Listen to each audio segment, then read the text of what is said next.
Ešvei, Nikolajaus bažnyčia, Bašmakovo kaimas Kalugos sritis, Rusija.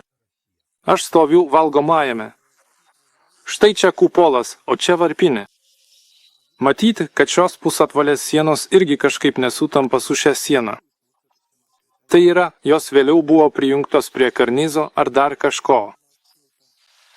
Iš šitos pusės lygiai taip pat, štai. Tiesiog ją čia prijungė, kažkur pramušė.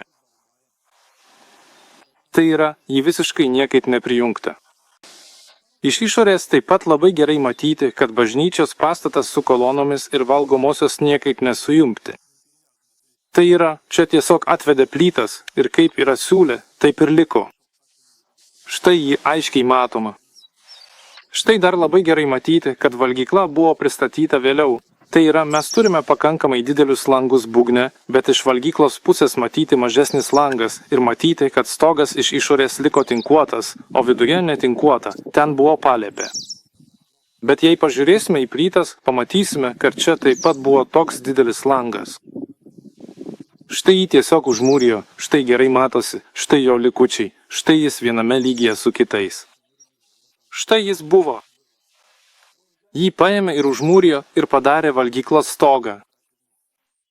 Tai reiškia, kad anksčiau valgyklos tiesiog nebuvo. Bet kaip tada su tuo milžinišku angos iš šventyklos išeinančios link varpinės? Jis išeidavo tiesiai į lauką?